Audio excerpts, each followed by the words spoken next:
Grayson Report! Happy Monday! What's up?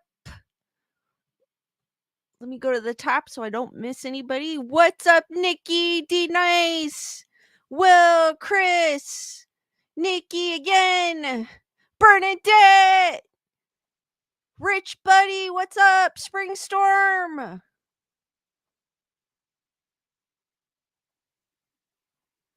Jennifer Marie, Tyrana, Tammy,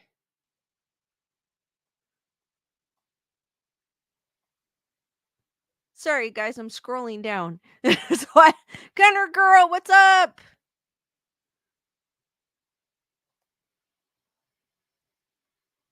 Julissa, Matthew.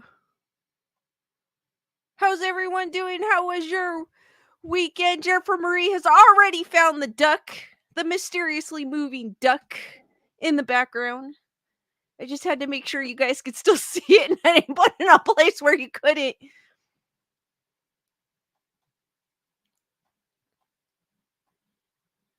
So did anyone watch any horror movies? We watched the it is a Friday the 13th fan film on YouTube. It's called Never Hike Alone 2. It was actually pretty good. In my opinion, was better than Dylan's Nightmare that we saw at Mad Monster. And then we also watched The Last Voyage of the Dementor, which I felt, I don't know about that one. I'm on the fence about that one. Will Morris didn't watch a horror movie, but watched a horror series called From. Ooh, sounds interesting. What's up, Logical Spock?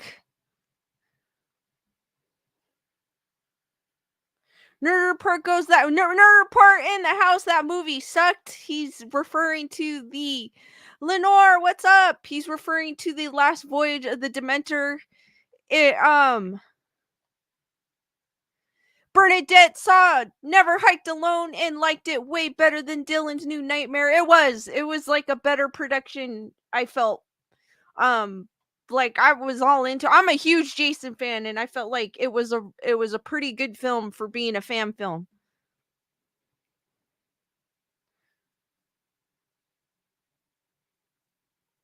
Will Morris goes, The Last Voyage felt like they were trying to set up for the sequel. I did not like the new Chris Barber. Welcome to the Wolf Pack. Hearts for Chris Barber, guys. Thank you for joining the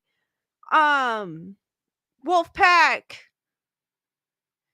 Julissa, yes it is. For anyone that's noticed, I did move the duck. Andre, thank you for the super chat. Watching Missing 411, The Hunted True Events. Ooh, that sounds interesting. Hearts for Andre, guys. Jen! I'm glad your mom is doing better. I heard that she was in the hospital, but glad she is on the mend, Jen, and thank you for stopping by.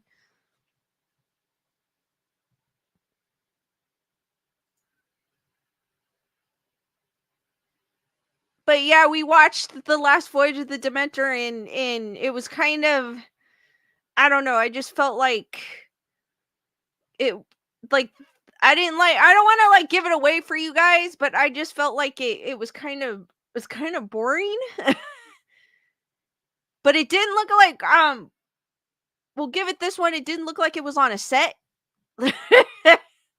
But I wish it was a better movie because I'm a huge fan of Bram Stoker's Dracula, and to know the voyage of the Dementor was so awesome, but they just did not, I don't know, it fell through for me. Have any of you guys seen The Last Voyage of the Dementor? And then I also watched Jack Osborne's Night of Terror. What's up, Lisa Boo? And then I also want to give out to shout out to Heather Salvatore for the PayPal donation. Hearts for Heather Salvador. I don't know if she's on, but I just wanted to give her a shout out.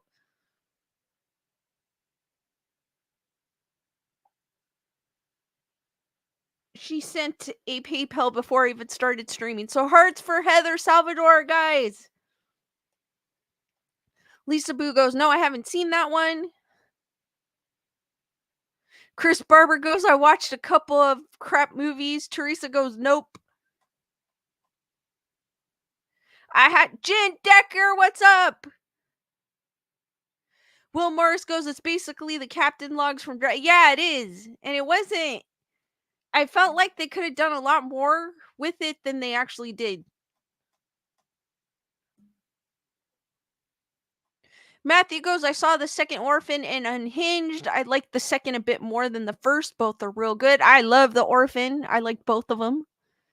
Where is the love making alien music? I'm probably saying it wrong, but I forgot to turn it on, guys.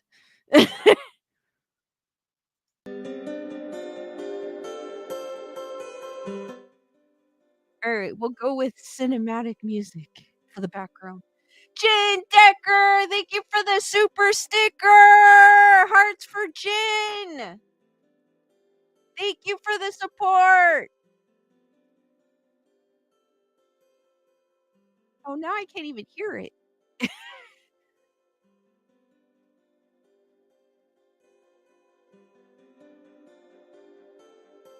All right, there you go.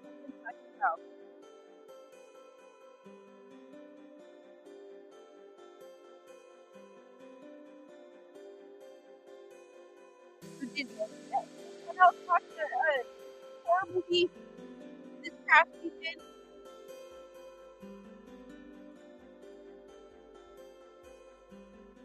I'm not sure what my next film is gonna be. I have to look. I want to see. I don't think it's out yet. I want to see that. It's an A24 film, and I forgot the name of it. Let me look it up.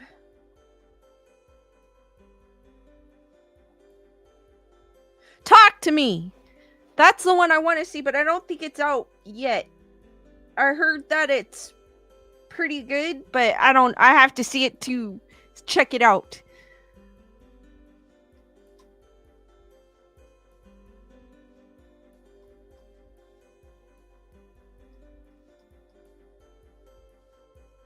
Teresa goes, my son is taking me to see Five Nights at Freddy. It opens on my birthday. Oh, super cool, Tammy. That trailer actually kind of looked interesting for that one.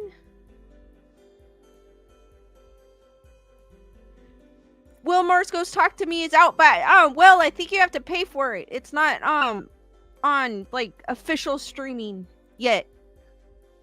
I'm waiting for official streaming. I think it's supposed to come out next month on official streaming or somewhere where I read.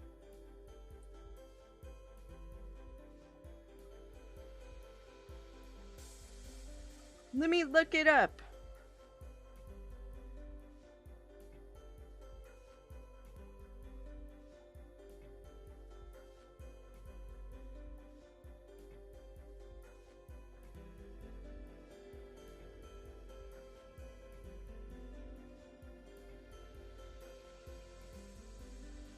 Doesn't tell me, it just tells me what like the paid. Chris Barber, I was not feeling good on Saturday, so I decided to take the night off. I felt bad for you guys because I was looking forward to Saturday. But Will Morse goes, I didn't really like it, but you guys probably will. I just want to see what the hype is. Because I heard that it was pretty good, but then a lot of people, the movies that people think are pretty good, I don't really like. So we'll see. We'll check it out.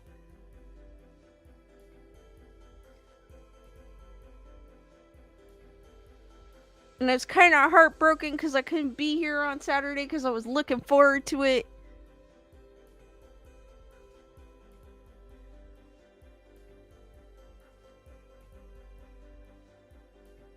But I don't know which I know I want to see Talk to Me. I'm not sure which other ones that are going to pop up that I want to see.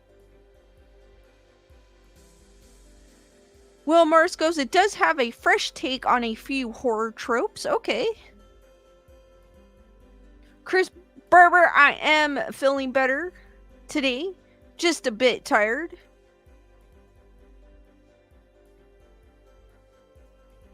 But I had a decent Monday, so that's good. Teresa goes, a lot of people didn't like Nope, but I loved it. Actually, I liked Nope. That's the only Jordan Peele movie I will admit that I like, but I think Jordan Peele is overrated. Bernadette goes, oh, I want to see Thanksgiving by Eli Roth. I'm looking forward to that one. That one's not out yet, but I do want to see that one. I'm a huge Eli Roth fan.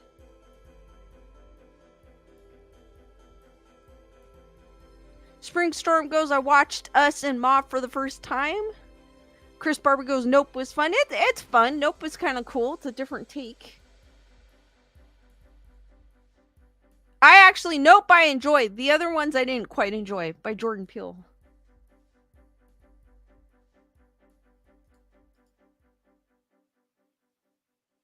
I agree, Chris Barber. Us was weird. Get Out was the one that everyone was praising, but I was like, what's so good about it?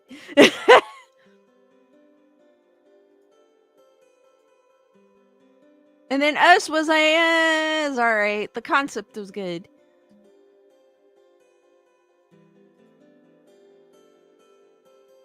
The problem with horror movies Teresa, because I was reading your comments. With the trailers, they show half the movie in the trailers. So Lewis didn't. I watched the Thanksgiving trailer, but Lewis didn't, because he was saying that it's gonna ruin the movie, which sometimes it does, because like I said, half the time they show pretty much all the movie in the trailer, and that I hate that. Will Morris goes, I love Get Out, but it's not a horror movie, it's a sci-fi thriller. Bernadette watched the new Haunted Mansion. She actually liked it. Teresa goes, I would be watching Violent Night this season. No spoilers, please. I don't think I've seen that, Teresa. I have to put that on my list, actually. And I liked Ma. I did like Ma. That was a great film.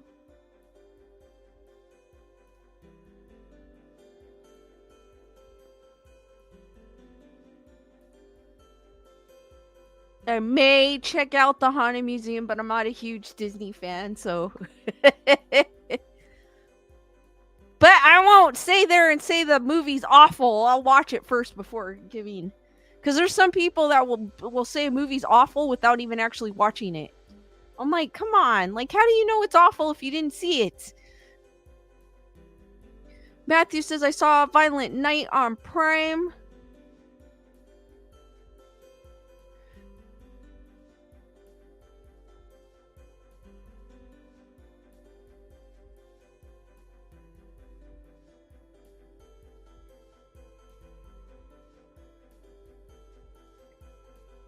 It's funny. I think the other day I was at work and I walked in the break room and I think they were playing Saw on the TV. It stopped me in my tracks because I was like, is that Saw? And I think they had Scream the other day. I thought it was hilarious. Like if somebody was watching horror movies on their break. Joanne, what's up?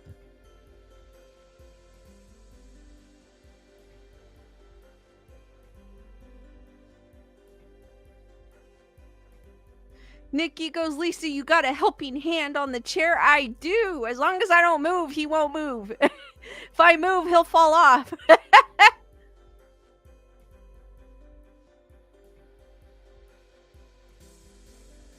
The story is he was trying to find Marilyn Monroe at the Roosevelt Hotel in Hollywood, and he decided to come by. But he likes it here, so he might stay here. But he's kind of missing Wednesday, so he might go back.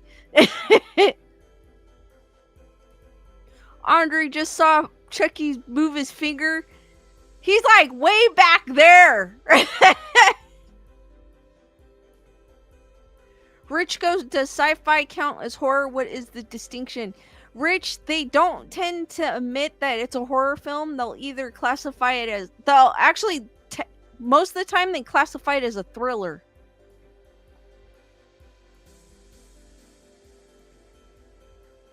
Julissa goes, Lisa, I feel like I'm at a spa with your background music. Hey, I'm trying to give you guys a relaxing experience.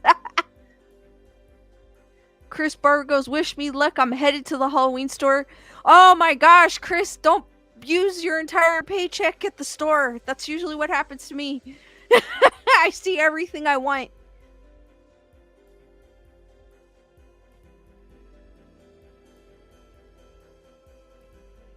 Rich Buddy goes, I feel like Aliens can be a horror movie. I feel like Aliens can be a horror movie too. I agree. With the sci-fi element, but I think it's considered more of a horror film.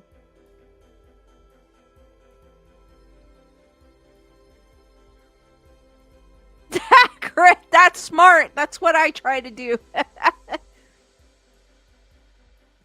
Yes, Chris, that's the smart thing to do.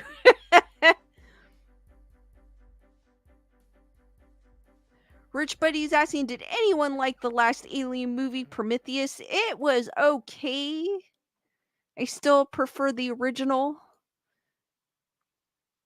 with Sigourney Weaver.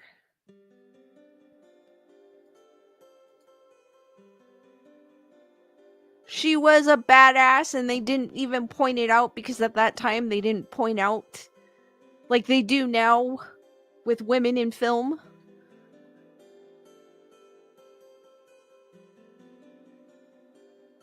Teresa goes, Star Trek and Star Wars are sci-fi science fiction? Yes. D Nice goes, keep the questions coming, folks. I'll answer a few more questions before I get into my topics.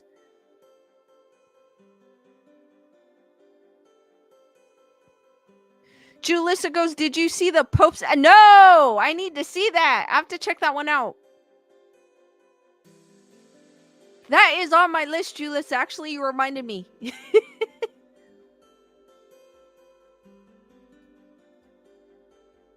But I do love Sigourney Weaver. And I agree with you, Chris. The first two were the best. It's like with Hellraiser, the first four are the best, and after that it goes downhill.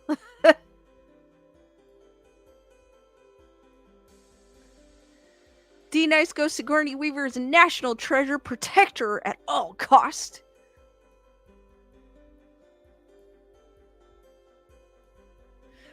Will Morris, I don't remember Prometheus. I watched it, but I don't remember it. It's been a while.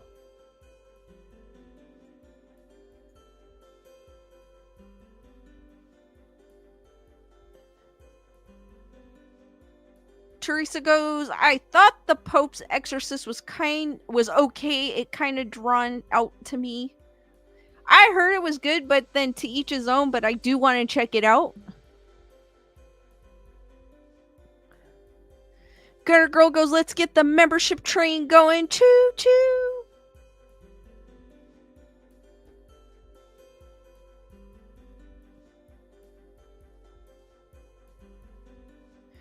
Rich Buddy goes, Sigourney is a weekly regular in our house. My kid watches Ghostbusters all the time. All the time.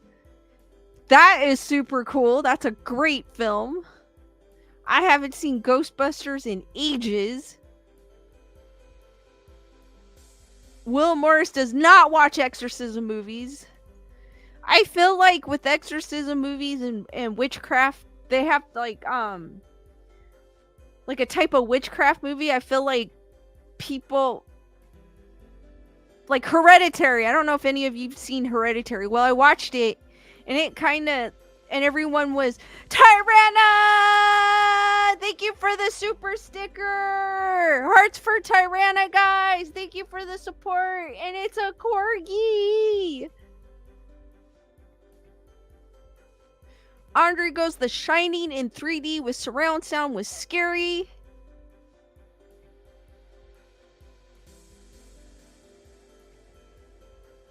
And then I lost track of what I was saying. What was it? Oh, Hereditary. I was talking about Hereditary. I was kind of disappointed in that movie. Everyone was like, oh my god, it's the best thing. And then when I realized what it was, I'm like, that's all it was? Like, you guys have never heard of this before? Like, Bernadette, I like Dr. Sleep 2 as well. Matthew has the Ghostbusters 4K set with 1, 2, and Afterlife in a ghost trap package. That's super cool. But yeah, that's how I felt about Hereditary. Nothing wrong with people who liked it. I just did not like it. I was kind of disappointed.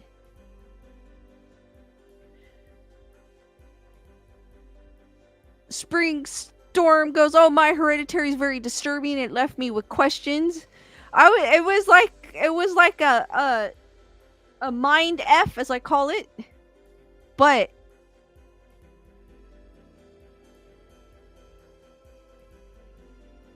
I was disappointed in it because I was expecting, I don't know, because they gave so much hype about it, and then when I watched it, I was like, that's all it is? Really?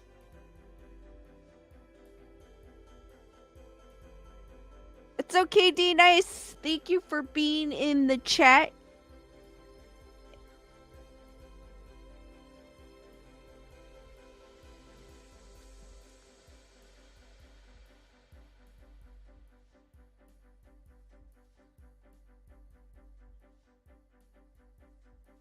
Your D Nice goes, my boyfriend and I randomly do the tongue clicking.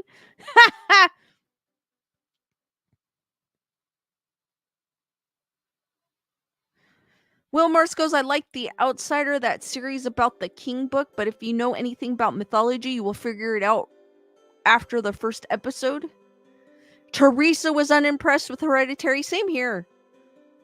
I have to check out The Outsider, Will Morris.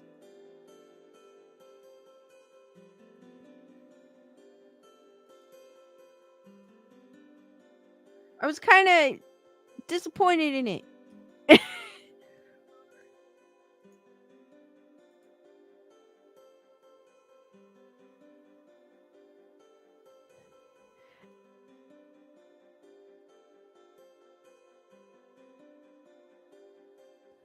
Will Mars goes, it's still a very good show, though. I'll have to check it out. The Outsiders.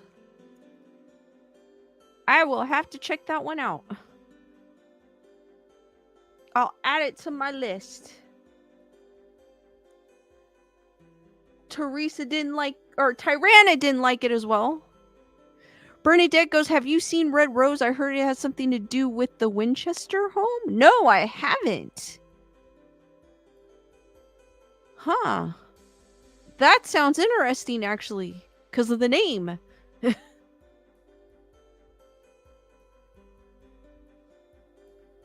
Teresa goes, I love reading Stephen King, but almost always have to disassociate the books from the movies. With any book, I never really was a fan of his books, but the movies I liked.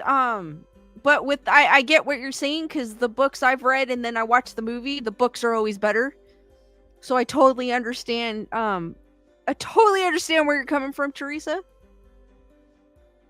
Spring Storms rewatch. Classic Halloween 1 and 2 are my faves. Think I watched, I had to go back to watching Bram Stoker's Dracula to cleanse myself of the last voyage of the Dementor. So I didn't finish it, but I watched it. I started watching it last night. And, I've seen that movie a gazillion times and just realized, I think it was last year when I was watching, I just realized that Anthony Hopkins is the priest in the beginning. I was like, oh my god, that's Anthony Hopkins. How many times have I seen this and I didn't realize that was him? I know he plays Van Helsing in it too as well. So now I can't unsee him as the priest at the beginning. Will Morris goes, I love Stephen King stuff, specifically the Gunslinger novels. Cool. Cool.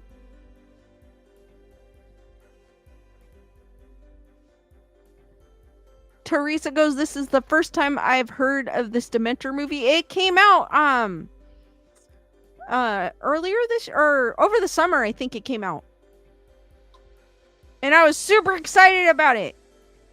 Cuz it's about the voyage of the Dementor to England and what the crew experienced.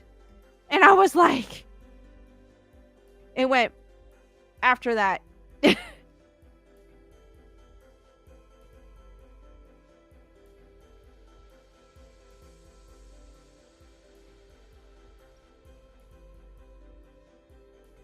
Spring Storm goes, The Shiny is my favorite King novel. I have a bunch of his books. I just haven't read them. Like, I think I have, what do I have? I have Christine, Pet Cemetery, Bag of Bones that I got at a thrift store. And I was like, oh my god, this is Christine.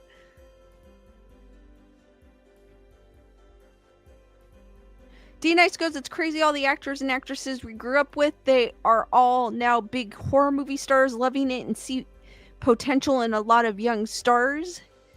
A lot of stars they started in a horror film.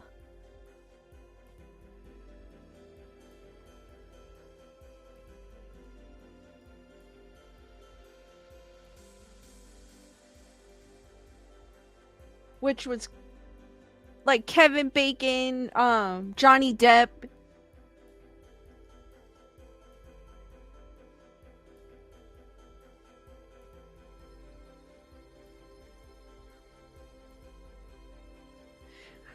Will Morris, I did not watch the Lifetime version of it, but I do know that I did have, that's where I knew about it. The Bag of Bones, but I do have that book in my closet.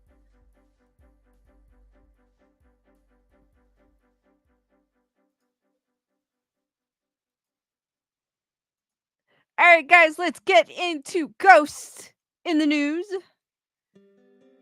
Where I Google, Wendy, what's up? Where I Google ghost in the news to see what pops up, and of course, it being spooky season, there was quite a few. I kind of like ghost in the headlines, but ghost in the news, I don't know, I just like it better. And this little article I found, which it does show a video, which I kind of thought was it does not look what they say it looks, but I'll play it and see what you guys think. To me, it doesn't.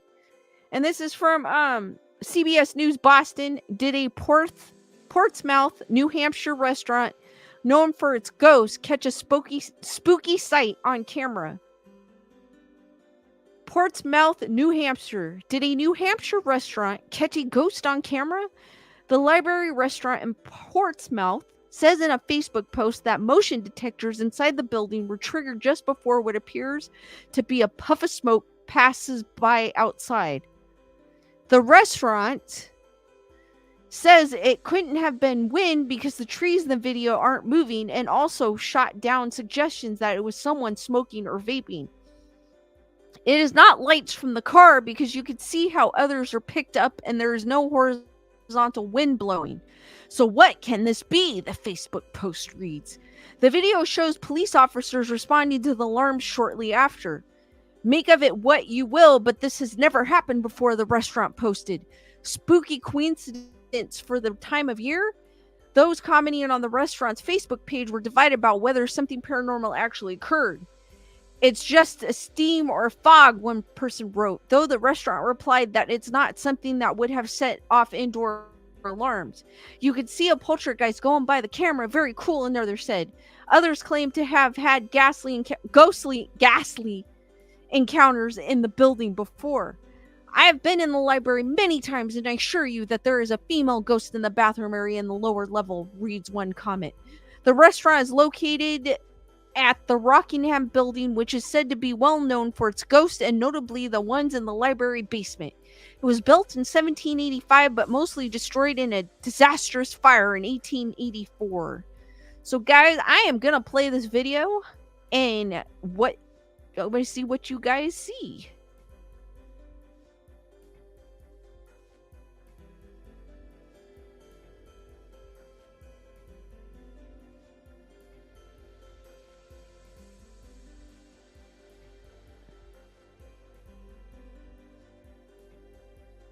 Hold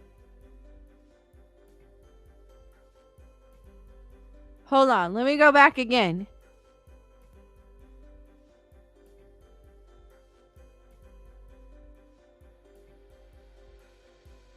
If you guys just saw that, there was mist that went by the camera. And I guess... Oh, there's more.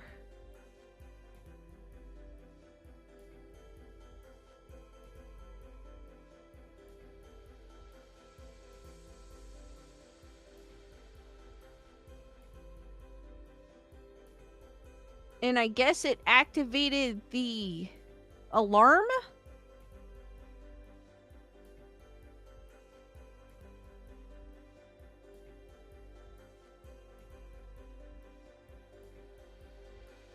So that is what they're saying. But to me, it just looks like fog.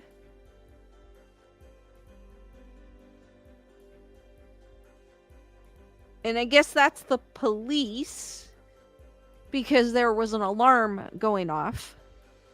So guys, what do you think of this video?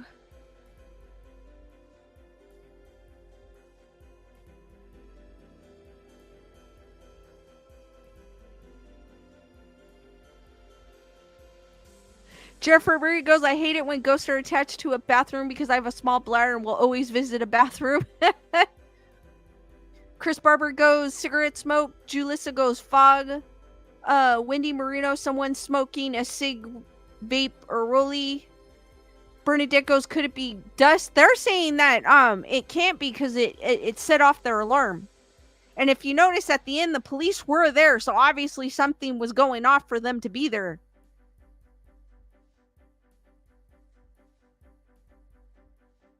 Matthew goes, seen that kind of thing many times, usually not a ghost. Jennifer Murray goes, someone snuck in and vaped by the camera. Trish is like, meh. Andre goes, Febreze automatic sprayer.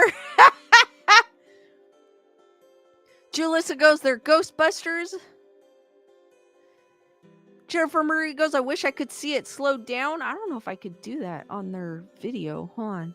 Like, if I could change the speed.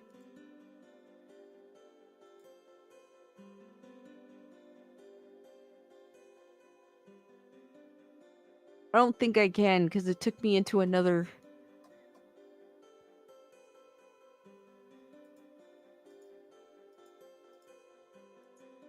Yeah, no, I can't. Darn. Gunner Gold goes, that's really strange. Jin goes, if I tripped the alarm, then maybe substantial. Nothing is moving, so can't be the wind.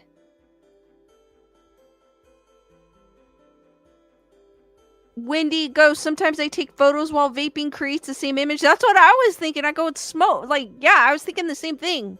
Like it was smoke or fog or something. But they're claiming that it's not. Because I was even staring at the screen. I go, what is it? Oh, that?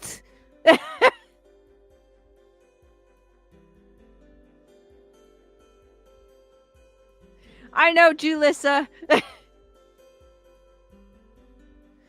Andre goes, they need to add an extra camera facing the opposite direction. They do. That way you could see what, but like two-way. Jennifer Murray goes, I really think someone smoking or vaping is the likely culprit. I think so too. That one I actually don't think it was a ghost. Jennifer Murray goes, yeah, but do we really believe everything people tell us? Just because they say something wasn't there smoking doesn't mean no one was there smoking. Exactly. But they're trying to, they're saying that the alarm went off. So I guess that building probably has a perimeter alarm, but still, if somebody's there vaping, it would go off. Andre goes, ghost gave some gas. Invisible. Well, actually, no, it wasn't an invisible fart because you saw it.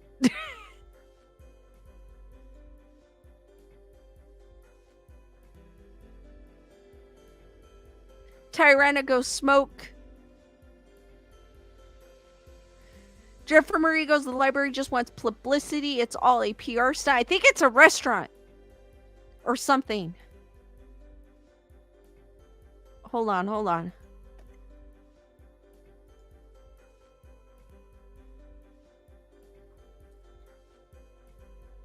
Oh no, I can't get out.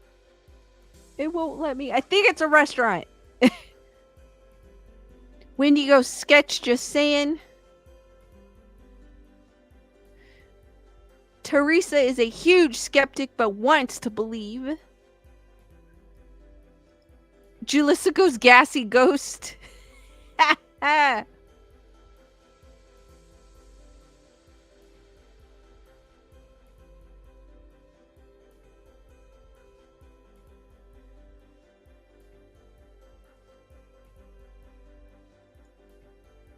Yeah, I feel like it was smoke or so, or like you guys were saying, vape or someone smoking. That's what it was. What my first impression was, because I was looking forward to it. I was like, oh yeah, they caught a ghost, and then I looked and I was like, oh.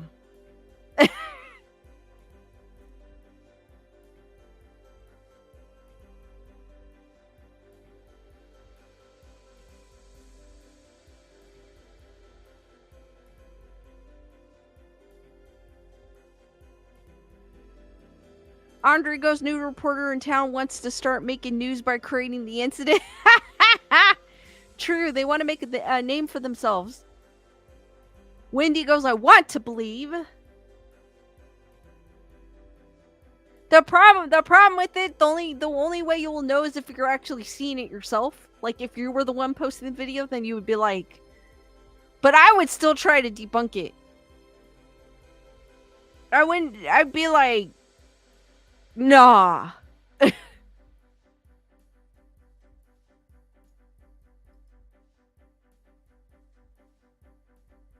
Alright, the next article I have up is courtesy of Water Dragon. It is Halloween in New Orleans, America's most haunted city. I'm gonna block the notifications. Welcome back, dear readers. We're traveling around the world once again in search of Halloween traditions, and this week we're headed somewhere a little closer to home. New Orleans. Known as one of the most haunted cities in America, New Orleans leans into its haunted reputation and boasts one of the best, spookiest Halloween parties in America. The significance of Halloween traces its roots to the Catholic pioneers in New Orleans preparing for the Feast of All Souls Days on November 2nd. In anticipation of the Catholic observance, residents of New Orleans used to visit cemeteries, dedicating time to tidying up in honor of the departed. These days, New Orleans boasts a dizzying array of Halloween celebrations and parties. These are just a few. Head down to the French Quarter for cultural talks and shows on Louisiana voodoo. Learn the real deal about the Loa and the voodoo faith beyond Hollywood stereotypes and folklore. Go on a historic tour and learn all about the history of New Orleans, including the religious and cultural significance of death and mourning for Creole families in the 19th century. And, of course, there's no shortage of haunted house tours in New Orleans that you and your loved ones can join and enjoy. Take your kids down to see the Crew of Boo, a child-friendly Halloween procession with plenty of floats, dance troupes, and family-friendly fun. Participate in the New Orleans Zombie Run hosted by the Crew of Boo, where you could dress up as a zombie or any monster of your choice. Dude, that sounds so fun. There's so much to do and see in New Orleans on Halloween, and who knows, you might even run into a real-life ghost while you're there. Keep your eyes peeled. That sounds, so that zombie, which one? That sounds fun. That zombie run? You'd be like, dressed up as a zombie, running? Chris Barber goes, I want to go back to New Orleans. Great food. I've always wanted to go to New Orleans. It seems like a pretty cool place to go to.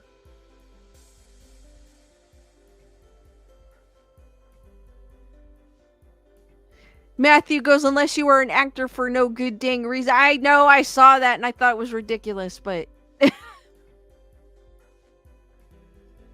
it goes against union rules. Or strike rules or something like that. I thought that was kind of, yeah, that was a little ridiculous.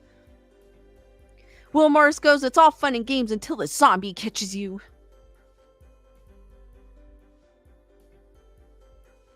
Julissa goes, a trip to New Orleans with Lisa and Lewis would be fun. It's on my bucket list. It's a place I would like to go to.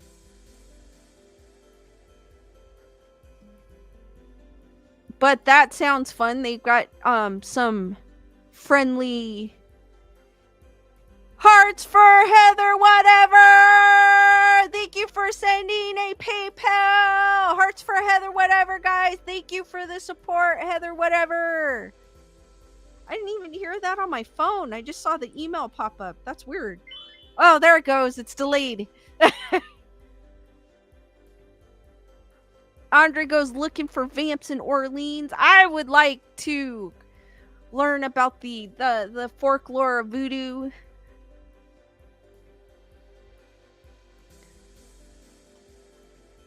Jin goes, visited the graveyard off the square 8 years ago. That sounds cool. Matthew goes, clearly a new rule, or else a previous head of SAG wouldn't say it. Crappy thing to do. I know. It's like, dude, what does that have to do with the price of tea in China? You know what I mean? Don't dress up as Aquaman. Or Marvel characters, or Ken and Barbie. I was like, come on. Andre goes, folklore of voodoo start with the Chucky doll.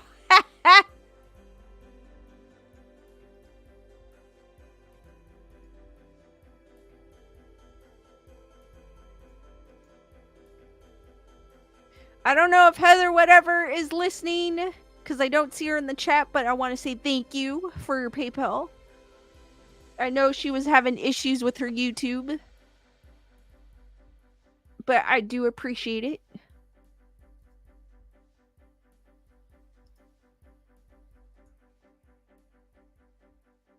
And guys, if you have a spooky story, an article, UFO, unexplained story you'd like to share, please email me at graysonreport13@gmail.com. Or if you're, I know Rochelle and Gunner Girl sends me, Lisa Boo sent me a link through Telegram. So if you guys have a scary video, story, article you'd like to share, email graysonreport13@gmail.com. Will has listed it in the chat.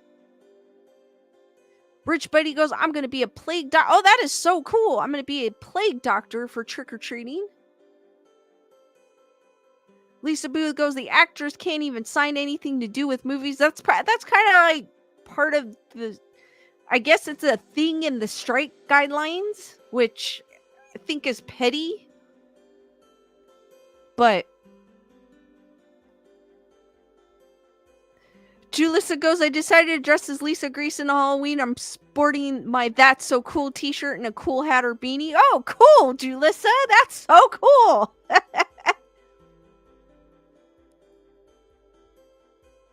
And I also have merch, guys. If you guys didn't know, Gunner Girl dropped the link. Check it out. You can get shirts, this cool beanie like I have on now, a bucket hat like Roland has in the background, my skeleton.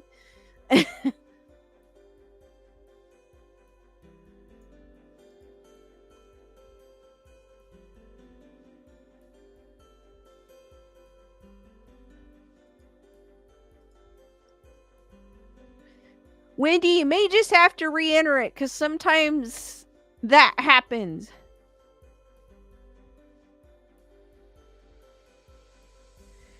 Teresa goes, I have a doctor's appointment for my neck injection on Halloween. I'm going to wear my cheap two-piece jester costume to it. Oh, that's kind of cool. Not the costume, not the appointment. Jennifer Marie goes, I love my Grayson Report and Nerd Report mugs. Jen goes, oh, I'm going to order my hat. My other beanie that I had, I guess they discontinued it, so now they have these. This one I actually like better. Beanie. And that bucket hat, believe it or not, it's actually pretty cool. Normally, I don't like bucket hats because they don't fit right, but that one fits me just right. Carbonized Stardust, what's up? Alright guys, the next article is from Fuzz. I don't see her in the chat, but hopefully she's listening or catch on the replay. If I can share my screen. And of course, I always like to start the article in the middle. Okay, this is from Weird NJ, your travel guide to New Jersey's local legends and best kept secrets. This one's the Ghost Children of the Cave Grave, Newton. Located alongside Route 662, 621, in the town of Newton is a peaceful little graveyard nestled alongside a wooden hillside, right near the heart of the old town. Though most of the 19th and 20th century stones to be found here are the usual upright limestone or granite variety, there is one memorial that is very different. The marker, which can be found about 50 yards into the woods beyond the cemetery's boundaries, actually seals off the entrance to a cave. It is mounted upright against the sheer rock face of the hill. Inscribed on the stone are the names of James, Margaret, and J. Howard Lewis and the year 1909. Legend has it that all three were young children when they died. As the story goes, Margaret went into the then unprotected cave and got lost. Seeking to save their sister, the two boys soon followed her into the dark cavern, never to be seen again. Despite all efforts to locate the missing children, their bodies were never found. The decision was made to mark their grave at the point where they entered the earth by placing a marble tablet over the cave's entrance. This would not only mark the final resting place of the three lost children, but also prevent any others from suffering a similar fate to theirs. After we first published the story of the cave grave in Newton, we were contacted by the Sussex County Historical Society, which is based in that town. They wanted to know if we could offer them any further information about the site or let them know our sources for the story. All we could tell them was that this story, like so many of our others, came to us from people local to the area. How much of it is true and how much is legend, we could not say for sure. Then we asked them if they could share any of their information on the Lewis grave with us. They told us that despite cemetery records that indicate that three children are indeed interred at the site, no other details could be found. Even an extensive search through genealogical records failed to produce any additional information. But this we know, there are three dead children and their grave is marked by a plaque that seals off the entrance to a cave. And stories are told that the souls of those poor unfortunate lost children are not resting in peace. Margaret haunts the cave grave. I'm a resident of Newton now living in North Carolina. My friends and I used to hang out in the cave grave cemetery after school, and we were always startled by the way the grave was placed and were unsure of its origins. One night, we were all hanging out in the cemetery as we usually did on Saturday nights, and we kept hearing sticks breaking back toward the rock the Lewis gravestone was mounted on. Being that squirrels were everywhere, we didn't give it much thought, but as the noise persisted, we approached the grave. To our astonishment, we saw a girl in a dirty dress clutching at her neck as though she was choking. We all screamed and ran and did not reapproach the grave for many weeks. It is certainly something that we will never forget. Perhaps Margaret is trying to tell us something. I, for one, don't plan on finding out. Michael A. An audio story was sound collaged by Clay Pigeon, one of the series of weird episodes which can be heard broadcast, and it's basically that is it. Guys, what did you think of this article? That one is kind of creepy sounding.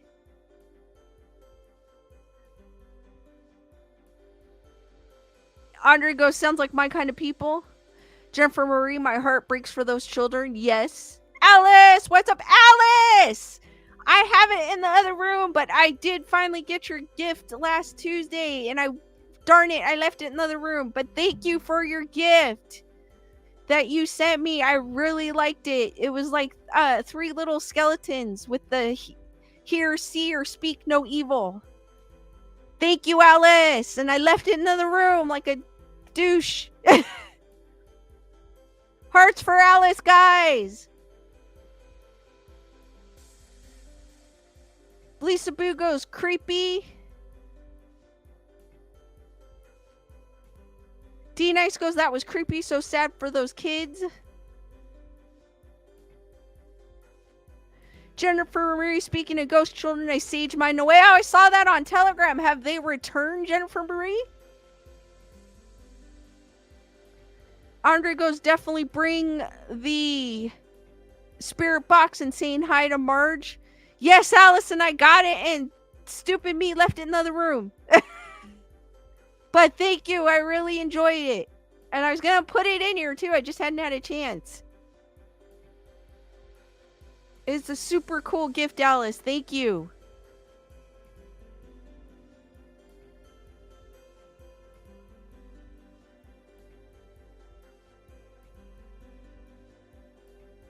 Carbonized Stardust, those DM says now you have to free their souls from the cave. The path is fraught with traps and monsters. What do you do?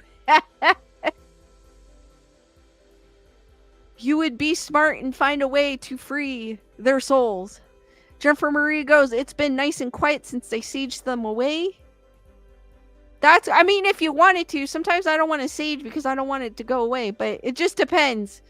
If it really bothers you, then that's cool.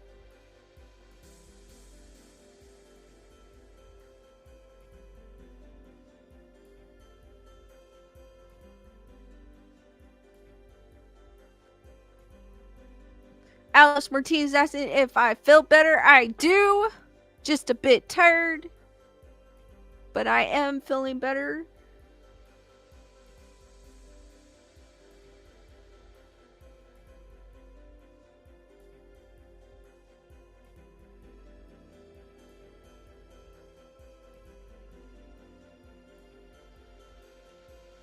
Jennifer Marie goes, until you're wide awake at 2 a.m. and hear ghost children running up and down the hall for an hour and you have to pee but you can't leave your room, then it's time to bust out the sage. Yes, I would.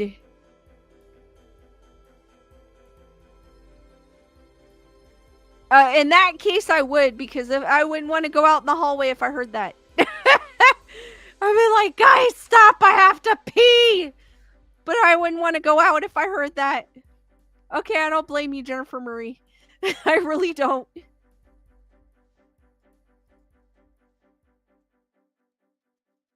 Jen Decker goes, can I sage my real children?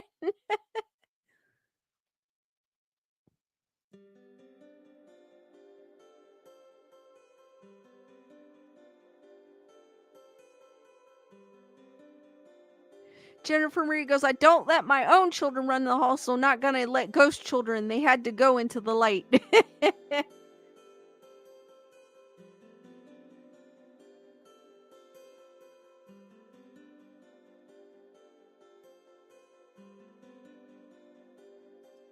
That's good. I'm glad they stopped. I'm not sure if you can sage cats, but I don't think it's bad for them.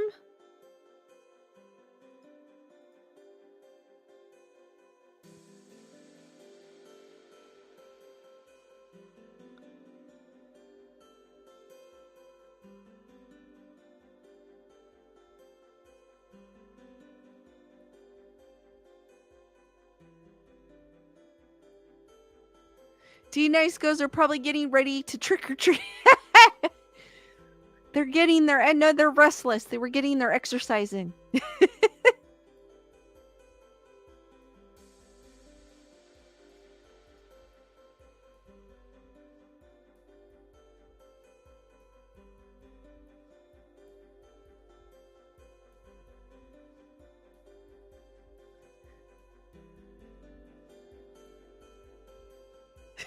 Jennifer Murray goes, those ghost children could trick or treat at someone else's house, not mine.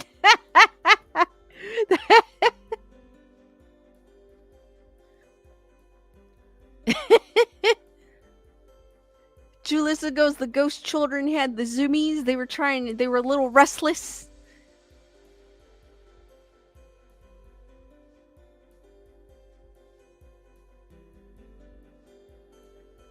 Matthew goes, sage isn't good for cats, especially too much of it. I don't know. I've never saged a cat.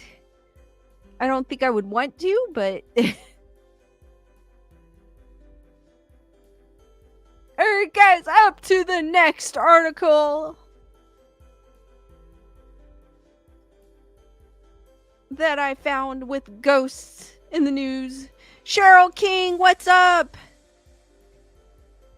Teresa goes, anything or anyone could be saged, just if it's an animal you need to make sure they aren't going to have a reaction to the smoke. True. You just have to do a little research just to make sure, because I'm not sure. D Nice goes, yeah, I make sure butter is out of my room when I sage, don't want to risk it. Alice goes, but my cats stare at nothing all the time. All cats do that, Alice. My cats do that.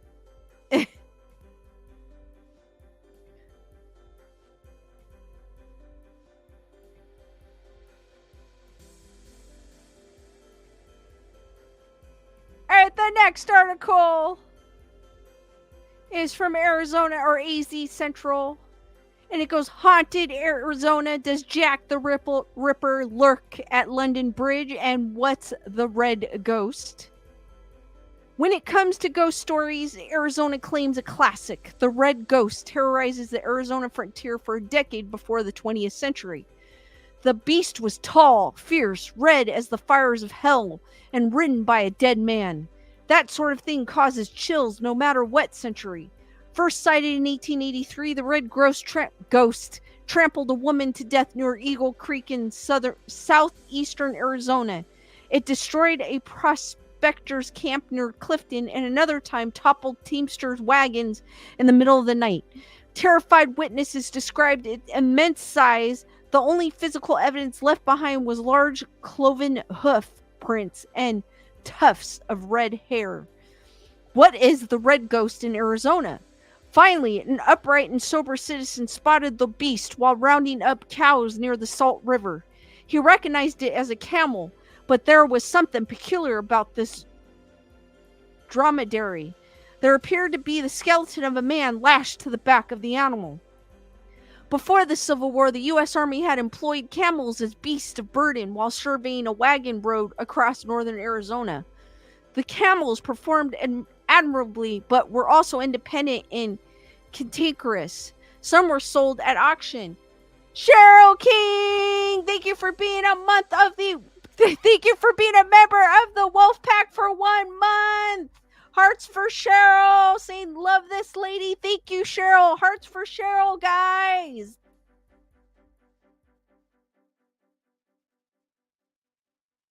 Some were sold at auction while others were turned loose in the desert. When a group of prospectors spotted the red ghost near the Verde River, they pew-pewed at it but missed. When the animals bolted, something fell to the ground. It turned out to be a human skull with shreds of flesh and hair still attached. Over the years, the red ghost legend grew even as the body of its horrifying rider fell away in bits and pieces. The story finally came to an end when a rancher named Mizzo Hastings spotted a tall red camel in his garden and pew-pewed it. None of the skeletons remained, but the camel's back still bore the scars from leather straps cutting into its flesh.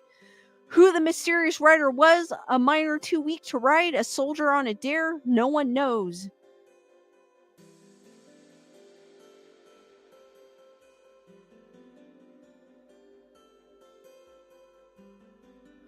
Oh, I guess it has other stories, because I was like, is this the end of it?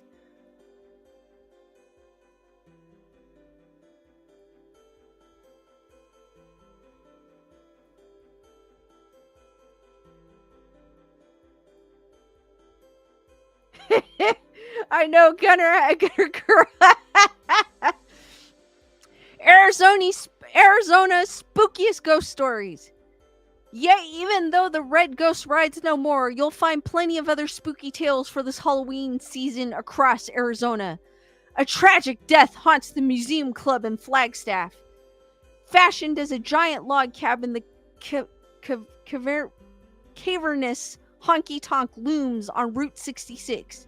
It was built by a taxidermist in 1931 to home his immense collection of stuffed dead animals, some of which remain today. That's how the Museum Club earned its long-running nickname, the Zoo, and it can be a little disconcerting to catch a glimpse of glassy eyes peering at you from the shadows. Don Scott put the Museum Club on the map as a country music showcase after buying it in the 60s. Scott, who has toured with Bob Willis and the Texas Playboys, enticed big-name stars like Willie Nelson and the Wailin' Jennings to perform. Sadly, Scott's ownership ended in tragedy. His wife, Thorna, tumbled down the stairs and died in 1973. Shattered by the loss, Scott pew-pewed himself in front of the fireplace 2 years later. Today, Thorna's ghost is seen in the dark booths and behind the back bar, where she's sometimes mistaken for a bartender by confused customers. Ooh, that sounds cool. Hold on. Thank you again, Heather Whatever, for your PayPal. Hearts for Heather Whatever, guys. Poor camel, get this ratty skeleton off of me. Thank you, Heather Whatever. You're awesome.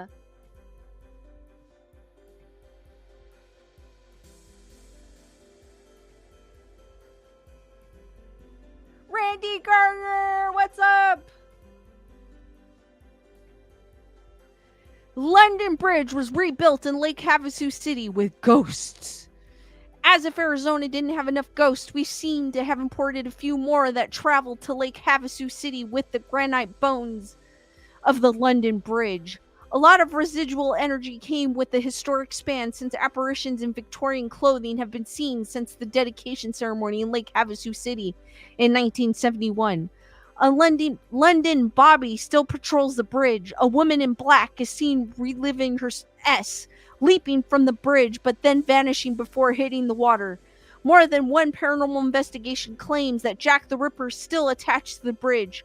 All his heinous murders were committed within a mile of the bridge, and some theorize he might have used service doors and small passageways in the bridge to elude capture. Even the lights of London Bridge have a bloody past. The metal from the light post is the melted down cannons of Napoleon Bonaparte's army. 26 people... There's a lot in this article. That's kind of cool. 26 people died at the Birdcage Theater in Tombstone. I've actually went to Tombstone, I think, when I was in high school. It is a pretty cool place. When it comes to body count, the OK Corral was a children's playground compared to the Birdcage Theater, where more than 140 pew-pew holes still decorate the walls. It's believed 26 people died on the floor of the Birdcage, a wild and woolly saloon that also served as a gambling hall, theater, and brothel. That's a lot of restless spirits left behind. Also housed in the building is Tombstone's horse-drawn hearse, the Black Mariah, which hauled all but 6 of the corpses that now reside at Boot Hill Graveyard. Is it any wonder why paranormal shows so frequently feature Birdcage? Apparitions of cowboys and prostitutes have been seen. The sound of carousing, the click of poker chips, footsteps across creaky floors are often heard. Some visitors claim to have been touched or shoved by unseen forces. Tour the historic Birdcage during the day on your own, or take a nightly ghost tour if you dare. Just be prepared, because part of each tour is lights out and the veil between worlds suddenly seem thinner. That sounds cool. Whoa, there's a lot in this article. I didn't realize there was a lot in this article. What's lurking in the stacks of Flagstaff Public Library? For years, Flagstaff public library staff have reported ghostly figures, disembodied voices, mournful wails, and objects moving on their own among the aisles of books. The library inherited its ghosts from the ruins of the old Emerson Elementary School, which once occupied the property. One possible source of the paranormal activity stems from a custodian who was said to have killed himself in the school basement. The basement is one of the ghostly hotspots along with the teen and younger youth book sections. However, librarians' research turned up no evidence of a school janitor taking his life on the grounds. What they did discover was that in 1937, a woman named Marie Walkup murdered her 4 children and then took her own life. 2 of the children were students at Emerson. Perhaps they remained in one of the only places they felt safe during their young lives. That is kind of sad.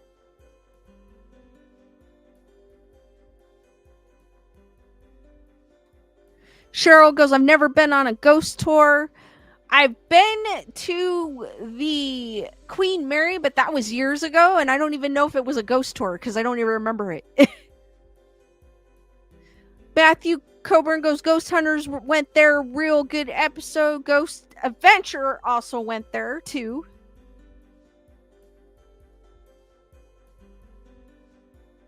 Randy went on a ghost hunt. That's super awesome. Did you experience anything? Randy goes, the guy heading the hunt captured an orb.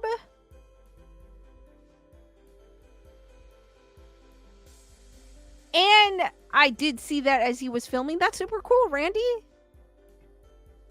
Andre goes, thinner veils are my thing. D Nice goes, maybe the janitor story was made up to cover up the story so tragic. Wendy wants to go on a ghost tour with me. And Wendy will hold the camera while I'm up front. Jennifer Marie goes, I did the ghost tour of the Queen Mary a couple of times. Didn't see or feel anything weird. Not even in the one room B340 or whatever it's called. I remember Ghost Hunters went to the Queen Mary, and I think someone there pulled the covers down and they debunked it. Teresa goes, the town I'm in has haunted tours through Old Town every year. That is super cool.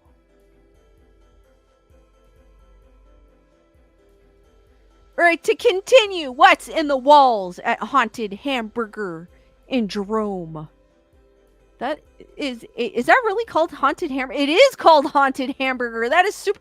Oh my god, it has skeletons on the outside. Sorry.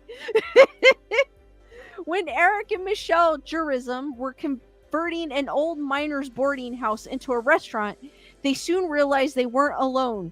Disappearing tools and mysteriously slamming doors signaled a ghostly presence and led to the name Haunted Hamburger. Oh my gosh, I have to go there one day. After nearly 3 decades in business, the historic eatery is known for big, juicy burgers. I don't care, I don't eat meat, but I just want to go and see the building.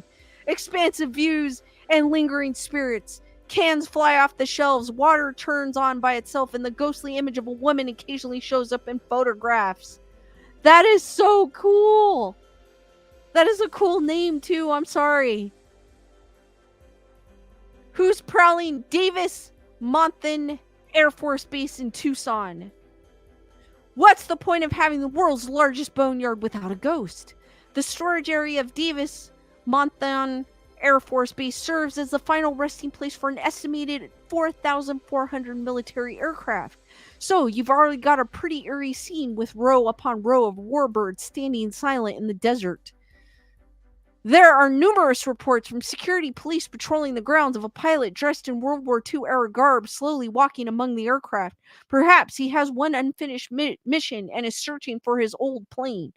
During those sightings, patrol headlights tend to blink off and flashlights don't work as the pilot walks through the security fence and disappears into the night. Tours of the boneyard are no longer offered to the public. Boo!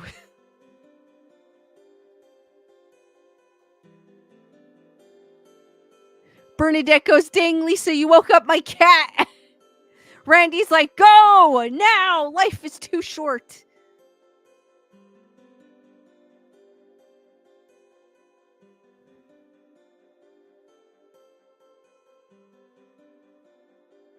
Carbonite Stardust goes, was it the beef?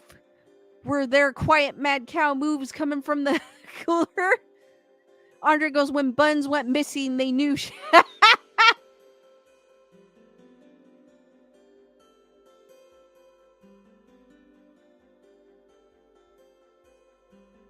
Randy goes, yuck. I wouldn't go unless they had a vegetarian, like a vegan vegetarian burger. I would go, but I would just go to see the building, not for the food. But most of those places nowadays do have plant-based options. Chris Barber goes, that would be cool to see the planes. I was thinking the same thing because I love World War II jet or planes. They're not jets, planes. I've always loved them whenever I saw them in movies. Oh my gosh. Randy, I know, Randy, I knew what you were saying. Yuck, too. Randy's going yuck to the haunted hamburger.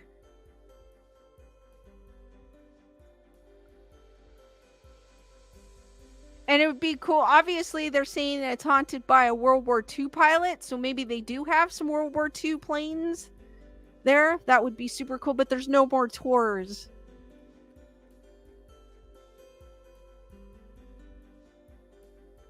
Randy goes, my stomach is turning. What the F?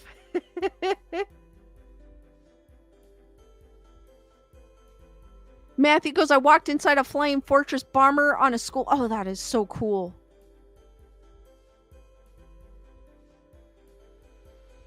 That is super cool, Matthew. Hear voices from beyond in the dark cell at Human Territorial Prison. Over 33 years in operation, Yuma Prison housed more than 3,000 of the West's most notorious desperados.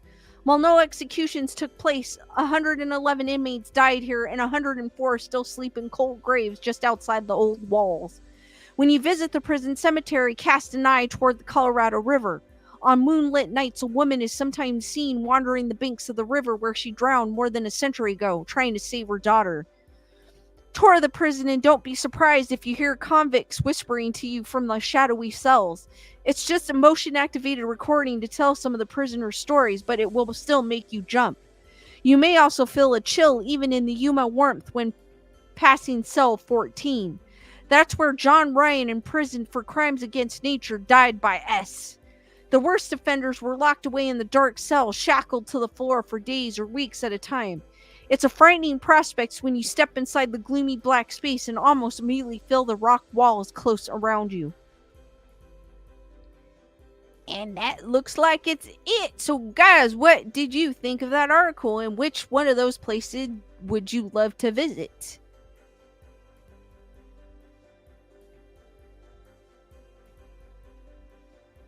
Andre goes, why did the ghost go to the hamburger restaurant? Because he heard they had the best burgers in town.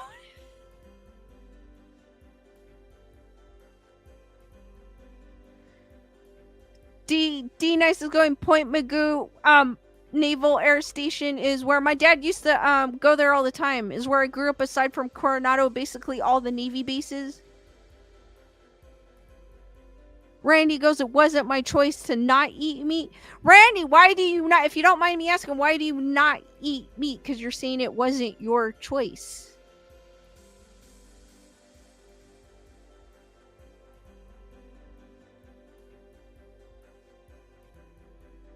Jennifer Marie goes, I think I need to check out the haunted hamburger place for science purposes. Cheryl goes, great article. I would go to the bridge. Andre going, Chucky moved his finger again. Yeah, Cheryl, I kind of want to go to the London Bridge too. That sounds pretty cool. I definitely want to check out the haunted hamburger just for the name and the skeletons outside. Not for the food. Brandy goes, I woke up and heard don't eat meat in my right ear. Oh, wow.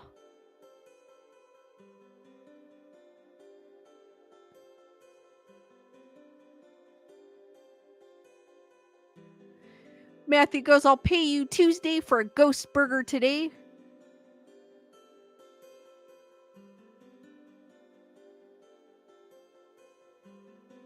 Randy goes, it turns my stomach just thinking of meat. Fish is okay? Yeah, I won't go back to eating meat. My stomach feels way better. Randy, I don't actually eat meat, fish. But I do some dairy products. I can't do too much, but I do some. I do cheese. But egg kind of, iffy with.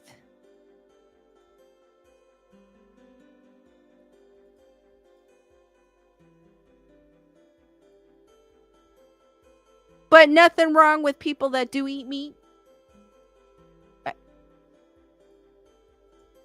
If you choose to, that's your choice.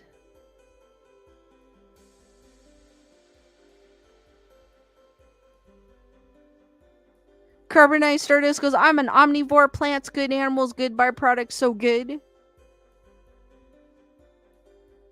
Jennifer Marie goes, veggie cheese is so gross. I don't blame you for sticking with real. I know, Jennifer Marie. I have not found a vegan cheese that I like yet.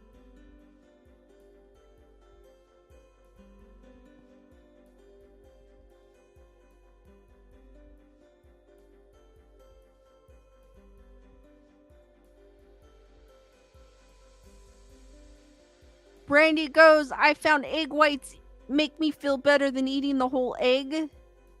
Sometimes, yeah, like the egg, sometimes with me, my stomach doesn't agree with it. Andre eats ghosts.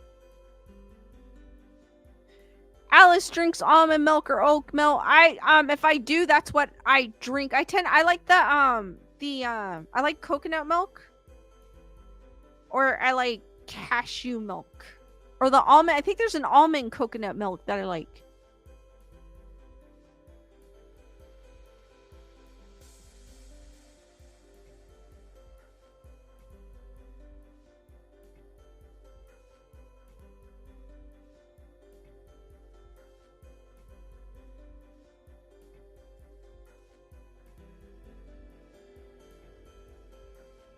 I don't like oat milk too much because I've had it and I was like, I just didn't like it. I'm not much of a milk person.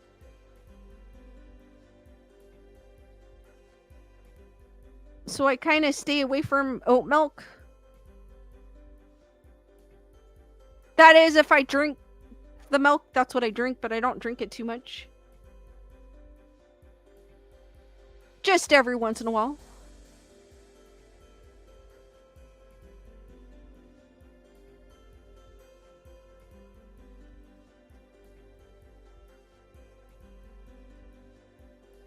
Alright, guys, I'm going to read one more article and then I'm going to open it up for questions and answers. And this one is from the NHPR. A haunting in Newport.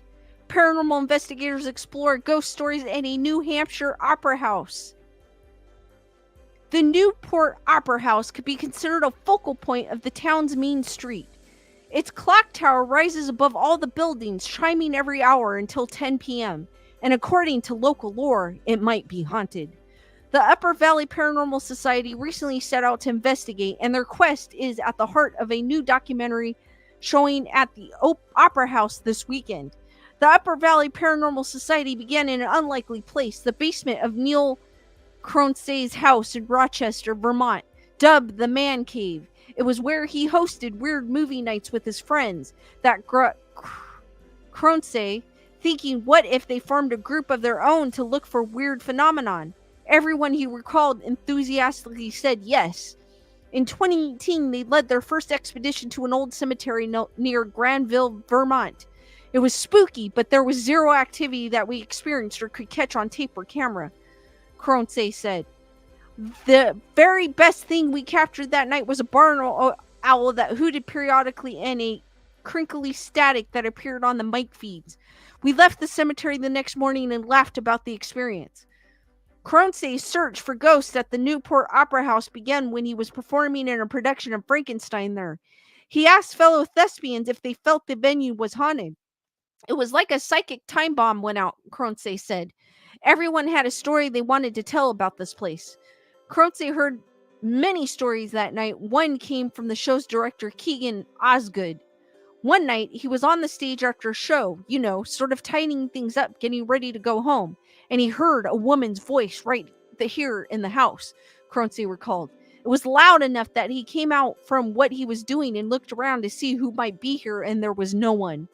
Intrigued, Kronse and his fellow Paranormal Society members set out to see if they could confirm the stories and experience people had in the theaters. Their new documentary features footage of what they say are roughly 4 intelligent hauntings. This is ghosts that can communicate with the living. That includes one moment between Bill Sawyer, a member of the Upper Valley Paranormal Society, and what looks like a shadowy figure on the theater balcony. I have an anomaly, Sawyer calls out. It seems as if we see you right below the exit sign on the right. On screen in green nightlight, camera light, a humanesque figure faintly appears. I see you, Sawyer continues. I see you moving toward the camera, and now I see you moving closer to the center of the room. Thank you very much for showing us. They weren't the first paranormal team to make a movie about the alleged hauntings at the theater. Kronse said another investigator, Nathan Gardner, toured the Opera House in October 2020 and produced a film about it. Gardner's investigation led Kronse and his team to believe there are 4 ghosts, and 2 of them in the basement are not so nice. Long before it was an opera house, this was the site of Newport's town hall, a courthouse, and a jail. The original building burnt down in 1885, but it was soon rebuilt. Laura McCrillis Kessler, who leads Newport Opera House Association, said the history of the building doesn't mean the ghosts inside are necessarily violent. The jail likely held people who needed to spend the night sleeping off a little extra fun in the evening, not murderers. From my perspective, if there's a presence here, it's friendly presence, McCrillis Kessler said. It's a presence that's very pleased with the things that are going on in the building, and that's being cared for. I've never felt uncomfortable here. Thankfully, we did not run into malevolent spirits on our recent tour, but we might have run into a ghost. As he led our group around the inside of the opera house, Kronse carried a device to measure electromagnetic activity, specifically a K2 meter, which he said can signal if a spirit is nearby. At one point, as we were heading from one of the dressing rooms to the entrance to the bell tower, it started lighting up. McCrillis Kessler, who was along the part of the tour, pointed out that the meter started lighting up as soon as Kronse opened a door. Kronse, it might not even be Kronse, it could be Kronse. Well, excited, cautioned that the activity could be caused by nearby electrical wiring. Upon further inspection, it turned out he was right, so perhaps not a ghost this time. But there was another moment that was a little harder to explain as we stood in the foyer off the balcony. Kronse's meter went off mid-conversation. Wait, did you see that? It went all the way up to red right now, and in fact, I don't see any wiring. The meter was flashing wildly, even though it wasn't pointing at anything. Given the layout of where we were standing, there couldn't have been a person nearby. Confused, I questioned whether my audio recording gear was to blame. Perhaps the meter got too close to my equipment. But when Kronse held the meter up to my microphone, my audio recorder, my person, and a nearby light hanging above, it stayed dormant. It was weird. But as a fan of the X-Files, I couldn't rule out that it was another false positive, like a rogue wave or some static, even though I wanted to believe. To skeptics, Kronse said there's a lot of reasons to believe there were ghosts inside the opera house. For one, theaters are a popular haunting spot. Maybe it's not that the theaters are haunted, he added. There's a theory in parapsychology called the haunted world theory. And the theory says no matter where you are, somebody has passed away somewhere near you. Spooky. So guys, what did you think of that article? I liked how that article ended with the haunted world theory. And that theory says no matter where you are, somebody has passed away somewhere near you. I like that. I like that about that. That was kind of an interesting article. So what do you guys? Bernadette goes, how do you milk an almond?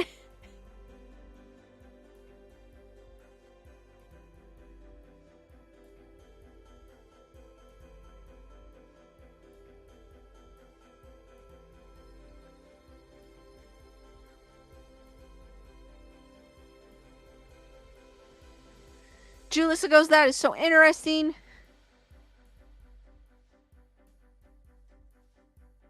Teresa goes, depends on the draw of the ghost. If you're filling up the hotel every night because it's haunted, then they kind of are paying rent. It's like free advertisement publicity. Lisa Boo goes, cool. Chris Barber goes, good story. Wendy Marino goes, I like them. Cheryl King, awesome article. Andre goes, we need an app to tell us the location where people have died. I don't think they're going to do that because people are going to think that's insensitive. I would think that. It would be cool, like if you go to a historic place and they would give you, like, it was an app that told you the history of the place. Teresa goes, it was cool.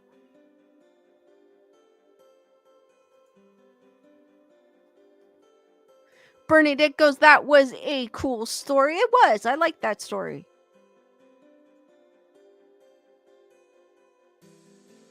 About the New Hampshire Opera House.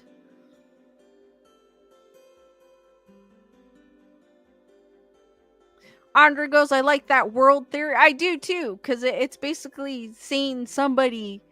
It's kind of like using it's 5 o'clock somewhere. So yeah, I do like that theory.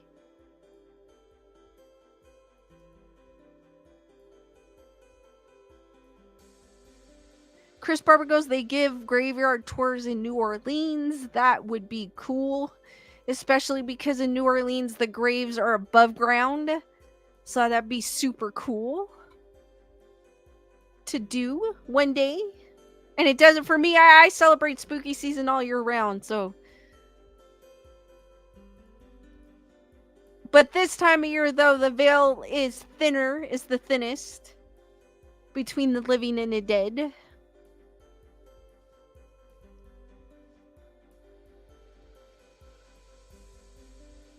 Andre goes, one more article. Let me see how long. One more article, because this one's kind of short. I could do one more article. And then I'll open it up for Cheryl King's asking, why are they above ground? I think they're above ground because the water level or something like hold on, let me look, because I don't want to sound.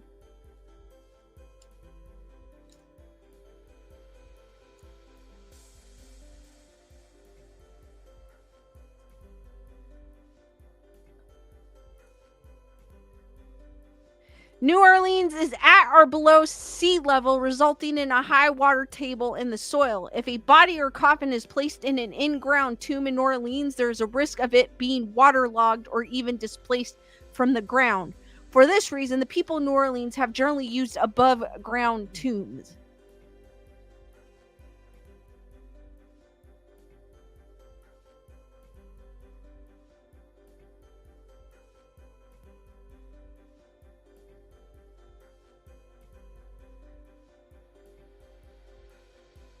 Got one more article. It's a short.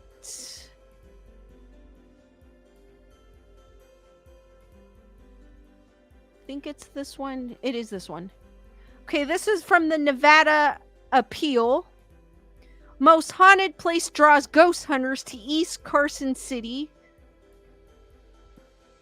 A ghost story can depend on atmospherics. A story of haunting might not raise goosebumps if relayed in broad daylight. If, conversely, one is led deep into a historic building after nightfall with one handheld light between two people weeks before Halloween, the air sharp with cold leaves skittering over streets outside, the effects of a ghost story could be dramatically different. It's the most haunted place in Nevada, says Susan Bernard, a paranormal investigator and tour guide at the Nevada State Prison in East Carson City. Bernard is a key player in the Nevada State Prison Preservation Society, the nonprofit working to preserve the prison that opened in 1862. On October 9th, Bernard took the appeal through pitch-black corridors and dusty corners of the historic facility in search of ghosts. While local and state leaders have seen the prison as a boon for tourism, Bernard sees it as a meeting place of the earthbound and the otherworldly, She is matter of fact about the afterlife, nonchalant about potential spirits among us. Bernard says she first got into paranormal when her mother died. She was just 23 at the time. When my mom died, I was kind of curious about the afterlife, she said. Bernard and her husband Jim grew up in Carson Valley. They became interested in the prison's history because Jim's great-grandfather, Matt Penrose, was a warden there in the first half of the 20th century. Having gotten into paranormal investigators years earlier, Bernard found the prison an epicenter of sorts after it's closed. Hundreds with an S, and they come and go, she said of the ghost at the site.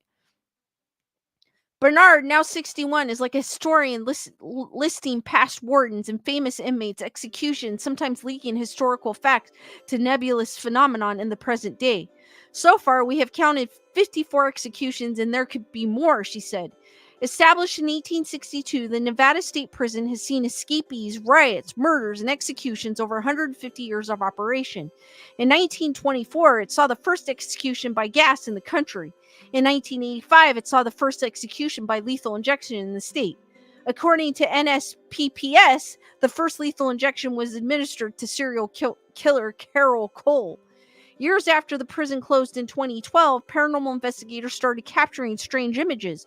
Photographs are taped around the facility for tour participants to see. Bernard shared recordings of voices picked up in certain hallways. In the prison's execution chamber, portraits of those executed lined one side of the room so visitors can know the history of the space. All these details enhance the atmospherics and make any ghost story relay in the Nevada State Prison memorable.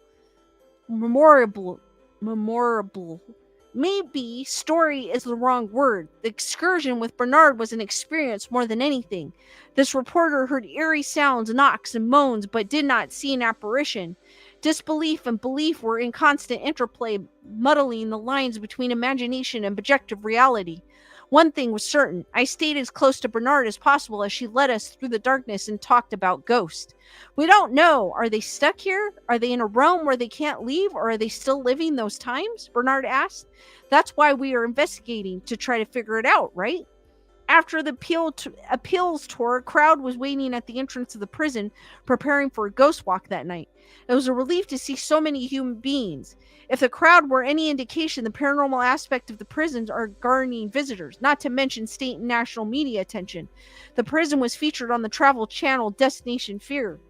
And it was also, Jack did on his previous, episode with his sister Kelly, also on the Night of Terror. The paranormal experience isn't for everyone, though. Some people, it freaks them out, Bernard said. People come here wanting to be scared to see what's going on. It's kind of odd because they get so scared that they run out and they don't stay. Bernard pointed out she is a volunteer. The tours run in spring and fall, and money raised during the tours go toward the nonprofit organization preservation of the facility. Community leaders like Carson City Supervisor Maurice White, who held the nonprofit board, believes the prison is an asset to the community, an educational resource, and a tourist attraction. In the last legislative season, Nevada lawmakers provided the nonprofit with $1 million to help replace roofing. As such repairs take place, one wonders how many people the prison will draw in the future and if ghost hunting will become the main attraction. We're doing ghost walks, Bernard said. We do have people that are involved in investigations. They can get a group together and get on my calendar because I book up like crazy. For information about paranormal investigation at the prison, visit this Facebook page. Guys, what did you think of this article? If you watch the Jack Osborne Night of Terror episode, it does feature this prison, and he investigates it with his sister Kelly, which I thought was kind of interesting. Gene Rick, what's up?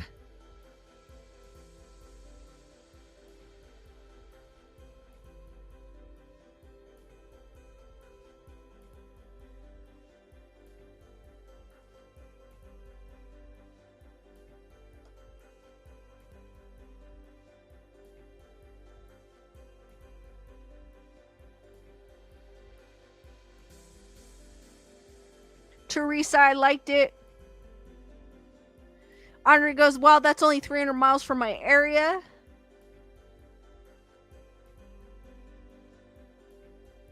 Cheryl goes, that prison sounds creepy but cool. Wendy goes, the energy can't be destroyed. Wendy goes, this is my fave, haunted jail cells. Nope, that's up there with psych units. Nope. Gene Rick liked it.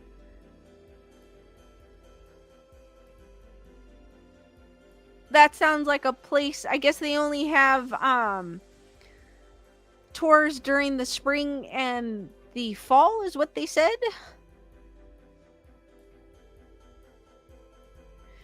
Andre goes, you should read and sell audiobook reading haunted stories. I know people say I should read stories. You're not the only one, Andre.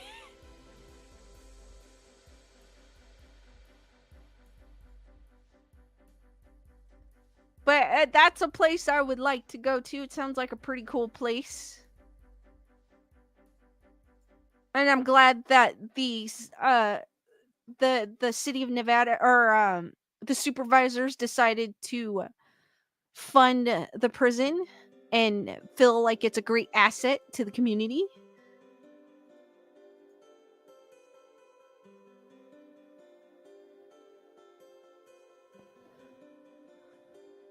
Which is super cool because I feel like it's a good history lesson as well.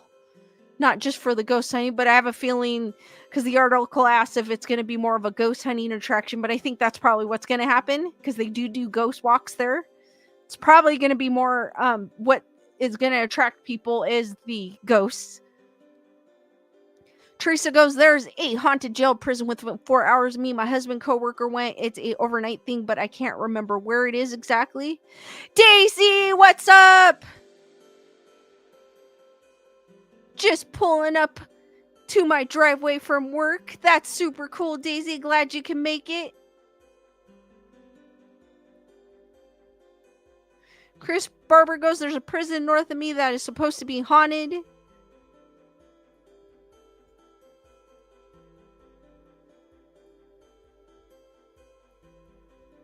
It's the prison from Shawshank Redemption. Oh, that is cool. That is super cool. Tyrana goes, cool article. I like that article, but it was a cool article.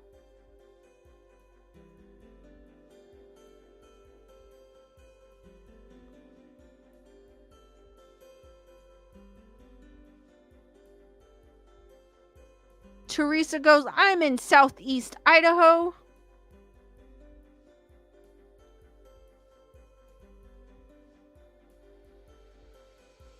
Alright, guys, I am going to open it up for questions and answers. Questions, complaints, criticisms, constructive criticism. I don't know why I like to say that, but I do.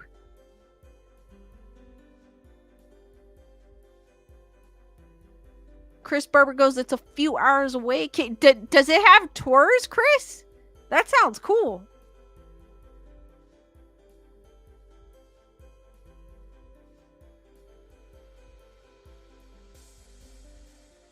Andre goes, is there such a thing as alien ghosts if they die here? I don't know. Wouldn't that be trippy?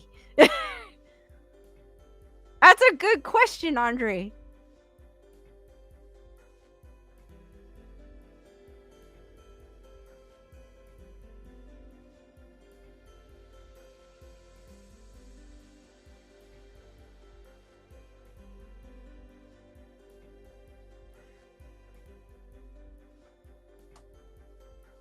Let me move the chair a bit here so I could sit up without knocking thing off the chair.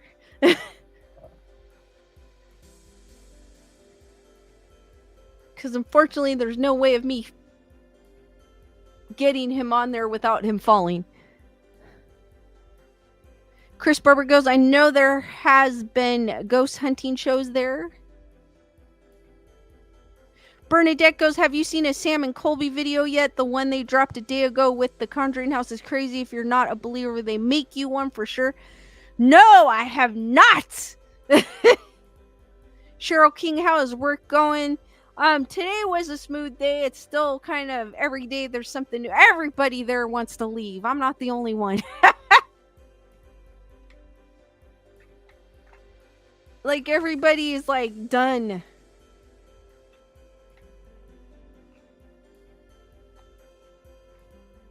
But it's been, actually, it's been good the last couple days. It's been smooth. Jennifer Marie goes, you need to see it. It's so good. Me and my older kids got to see it in theaters last week.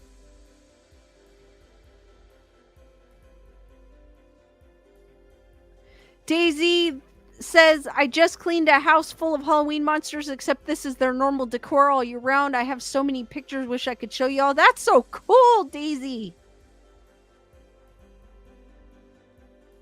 Bernadette with the hashtag Lisa Fulltime 2024.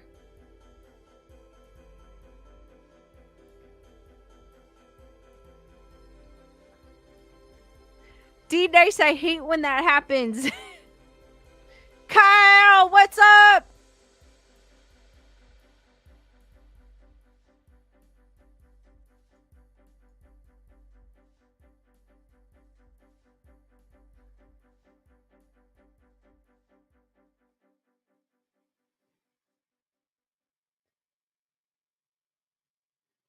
D Nice is suggesting to Daisy, join the Telegram. Somebody drop the link to my Telegram, and she could drop the pictures there. If Daisy has Telegram, I'm not sure if she does. But that's where the after party is going to be, guys. And D Nice dropped the link, so if you guys aren't a member of the Telegram and would like to do so, D Nice has dropped the link in the chat. Daisy goes, they had 2 hairless cats, 1 werewolf cat, and 1 Mexican hairless dog, and their house was huge, bait motel with lights and everything. That is so cool. Cheryl King goes, what are you wearing on Halloween, Lisa? I have a skeleton outfit. But I don't know if it's going to be too hot to wear it. Because California is crazy. We have crazy weather here. Andre goes, are aliens just living in higher dimensions in the same realm of Earth? And whenever there's conflict in our third dimensional world, do they just come back down and be like, what the F, guys? Stop F.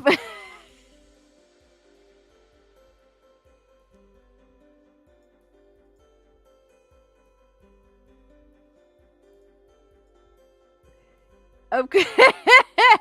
I decided, well, it matches my Funko Pop that I got. Because you know how it's right. Wait a minute, hold on. It's right there.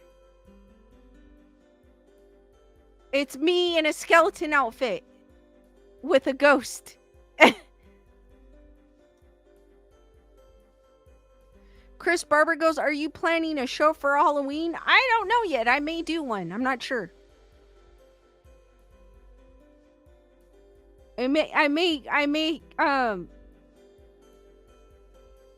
I may get Lewis in there with me. We'll see. I was thinking of doing one.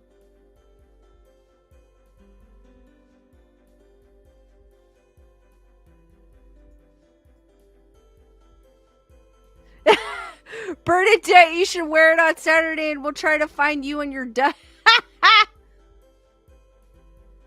Gunner Girl goes, the skeleton with the hat is great. That's Ronald. D Nice has found the duck.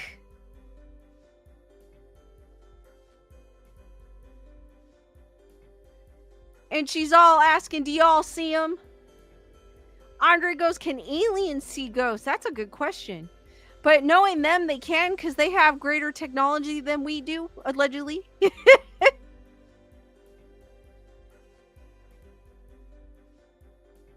Teresa goes, I'm only going to one place on Halloween, so meh, my favorite holiday, but just not feeling it this year. Chris Barber goes, Chris is Larry's getting a lap dance by the duck.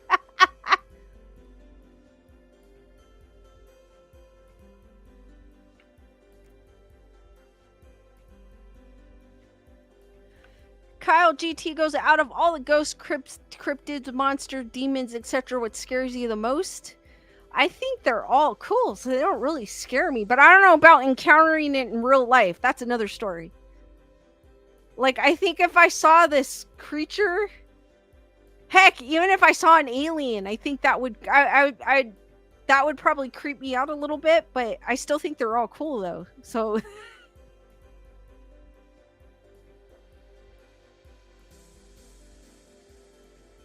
And Andre goes, I hope they don't have alien demons. Well, some people think the aliens are demons or interdimensional beings.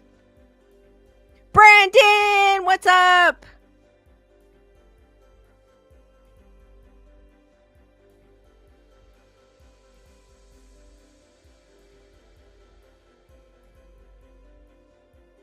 All right, guys, keep the questions going. Cheryl King goes, how would you know it was an alien? That's a good question. Because they may not even look like Gary does right here, or the one behind me. Right there. Hold on. It's like weird there.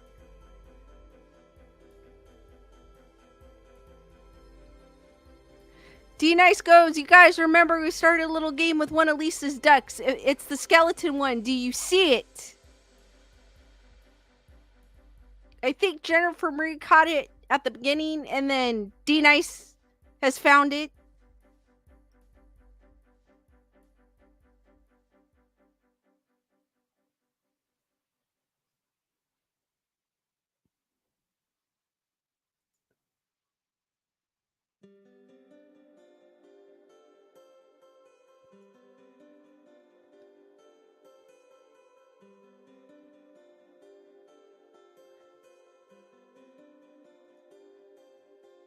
Kyle GT goes, the aliens and signs was an allegory for demons. Matthew Coburn goes, Vampirella. D Nice goes, what did we name him again? We never gave him a name.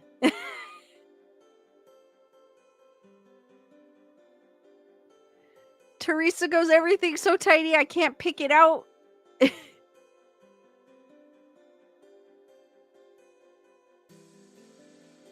Daisy goes, I'm going to be April O'Neil and my boyfriend and Ninja Turtle. And Lisa, it's been hot in Vegas too. I know. I mean, actually, the last couple days here, we're finally getting some sort of fall weather. Bernadette goes, Lewis the Duck. Nah, the name will come to me. Chris Barber goes, I did watch Event Horizon. That's a great film, Chris. I haven't seen that one in a while, but I love that one. I do like Event Horizon.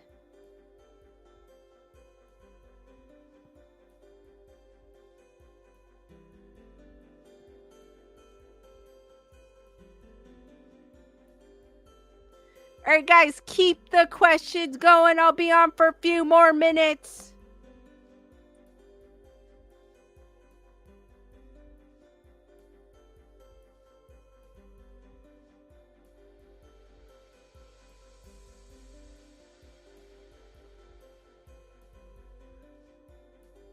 Wendy goes, 39 degrees this morning, 74 in the afternoon. I'm stripping layers. That is crazy, Wendy. I think we were 74 here today, too. But it wasn't that cold here in the morning.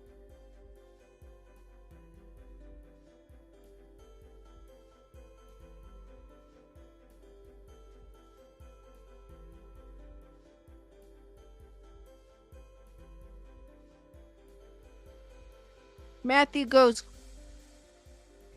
Steph has the beast back she posted on Twitter. Daisy goes, I love the beanie, Lisa. Thank you, Daisy. Chris Barber goes, it was nice here today. I still didn't leave the house. Bernadette goes, are you still drinking water to bloom? Yes, I still get that notification, Bernadette. D-Dice goes, name the duck DB Cooper. Kyle GT goes, Ghost in the Machine are real.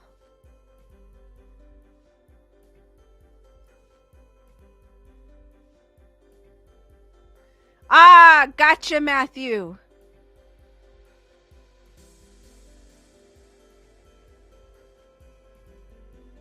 I was like, beast.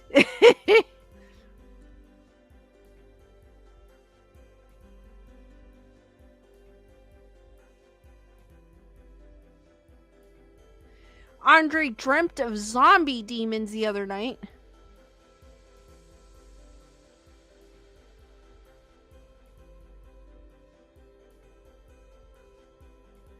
Daisy goes, it was 81 today, but felt like 90. Right now it's 70 and it feels perfect. Awesome. Teresa goes, I forgot which is Larry. Larry's the one in the back next to the I just gave it away. Larry's the one that my finger's pointing at.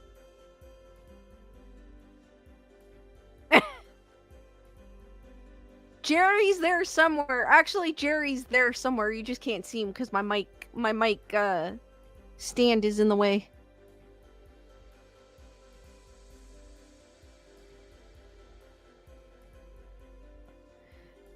Kyle GT, not really a horror movie, but I love watching Constantine. Cool.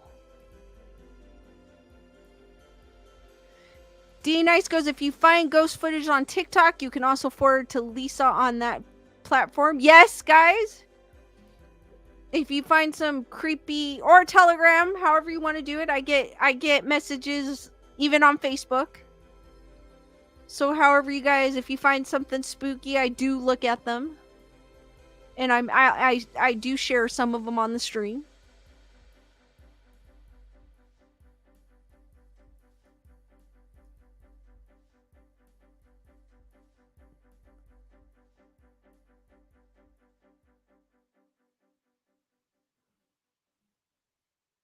I know, Teresa, but I gave it away. That's my fault.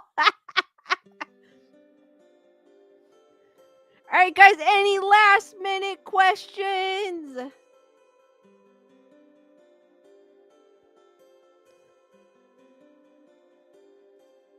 Any last minute questions?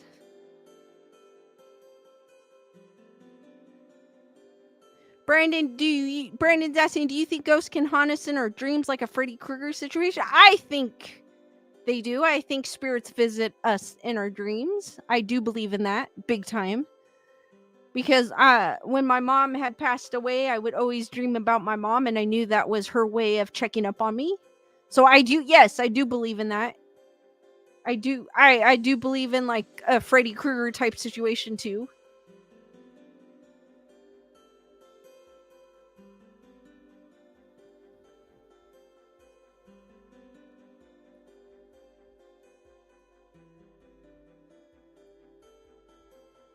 Teresa goes, I think dreams are how loved ones visit. D-Dice goes, I have one criticism. You're winding down now. Hashtag 12-hour stream. I would, but I gotta work in the morning. Or I would stay. Daisy goes, Lisa, do you ever use the ghost apps? I do have an Ovilus and a spirit box, but I haven't used them yet. I've used them in here, but they haven't. I've got to go to a place that's like known haunted.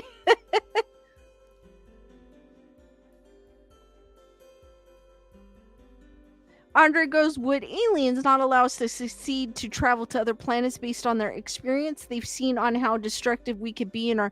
That's a good question, Andre. True. They may not like how we are.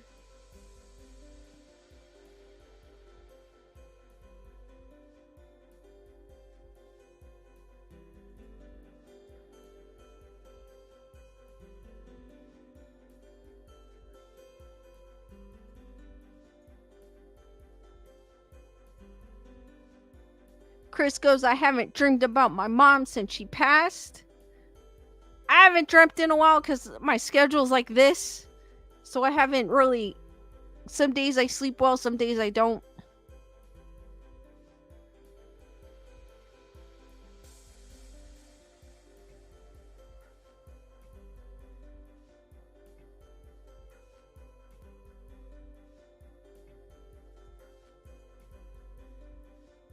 Alright, guys, I am gonna end the stream here. I'd love to stay with you all night, but I do have to get to my 9 to 5 in the morning, unfortunately.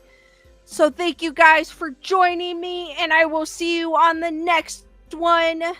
Stay spooky, guys, and thank you guys. Good night.